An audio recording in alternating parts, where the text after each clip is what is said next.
l'avons vu, un cycle de course se distingue d'un cycle de marche par le fait que l'un présente des moments de suspension, l'autre des moments de double appui.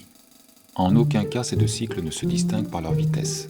Ce serait une atteinte au droit de marcher vite, ou à celui de courir lentement. Pour autant, l'avantage d'une course est bien de permettre à celui qui le souhaite d'aller plus vite qu'en marchant. Pour cela, on peut soit allonger le pas, soit augmenter la cadence de course. Si on joue sur la cadence, on pourrait se suffire en première approche des 8 phases principales du cycle, soit 4 par pas. Toutefois, à 24 phases par seconde, 4 phases par pas donnent 6 pas par seconde. Les meilleurs sprinteurs en sont incapables, mais c'est parce qu'ils cherchent en même temps à allonger la foulée. Si au contraire ils la réduisaient, une telle cadence deviendrait possible, mais ils perdraient la course. Si on subdivise en deux le cycle, c'est-à-dire si on insère une phase entre chaque principale, on obtient un cycle en 16, 8 par pas, soit 3 pas par seconde. Cette fois, c'est un peu lent pour un bon sprinter. Cette cadence convient mieux à un coureur de fond. En subdivisant en 3, on obtient un cycle en 24, 12 par pas, soit 2 pas par seconde, le coureur du dimanche. On peut envisager des cycles plus longs. Cependant, plus on augmente la durée de suspension, plus il faut monter haut, loi de Newton oblige. En animation, on peut élever un personnage dans les airs autant qu'on veut.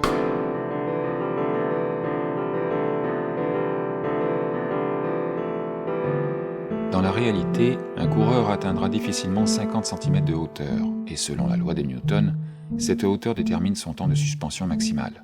Environ 16 images, 8 pour s'élever, 8 pour retomber. Cette durée s'obtient avec un cycle en 32, 16 phases par pas, 15 en suspension pour une en appui. Toutefois, une seule phase en appui suppose que le coureur rebondit comme une balle au moment du contact, ce qui est peu probable. Pour atteindre une telle hauteur, il faut donc augmenter encore la durée du cycle de manière à permettre au coureur d'amortir suffisamment sa chute, puis de se propulser.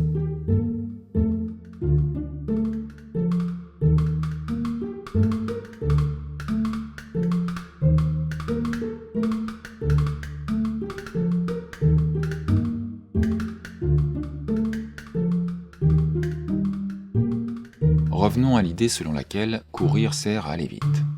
La cadence de base du sprinter, c'est 4 pas par seconde, soit 1 pas en 6, soit un cycle en 12. 12 ne se décompose pas en 8 phases principales. Un cycle en 12, c'est 12 phases principales. Cela contredit ce que nous avons vu sur la mise en place d'un cycle, mais celui-ci est cependant une référence à retenir. En effet, 2 pas en 12 phases, c'est 4 foulées par seconde. À 2,50 m le pas, cela fait 10 mètres en une seconde, soit une vitesse de 36 km/h. 4 foulées pour 10 mètres en une seconde, cela fait 40 foulées pour 100 mètres en 10 secondes. Ce modèle représente la barre sous laquelle doit passer le sprinter pour faire partie des meilleurs. Dans la réalité, la cadence et la vitesse varient au cours d'un sprint, mais passons cela. Considérons plutôt que l'animateur n'est contraint par aucun modèle.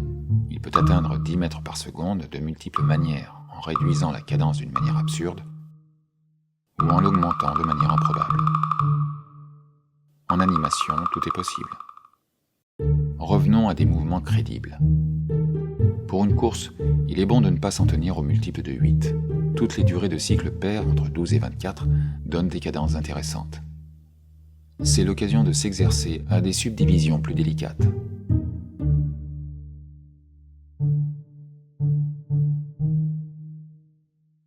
Voyons comment on a pu dire qu'une suspension s'élevant à 50 cm pouvait durer 16 phases.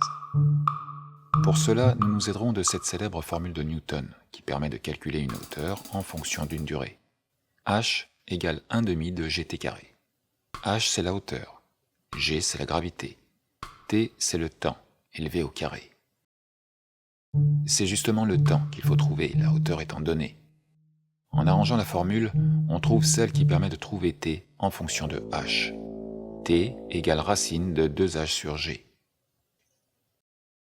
Retenons bien ces deux formules. La première sert à calculer une hauteur selon une durée, la seconde, une durée selon une hauteur. Remplaçons les symboles par les valeurs que nous connaissons. Nous connaissons la hauteur, 0,5 m. Nous connaissons aussi la gravité terrestre, qui est de 9,81 mètres par seconde au carré. On peut arrondir à 10 mètres par seconde au carré, ce n'est pas très grave.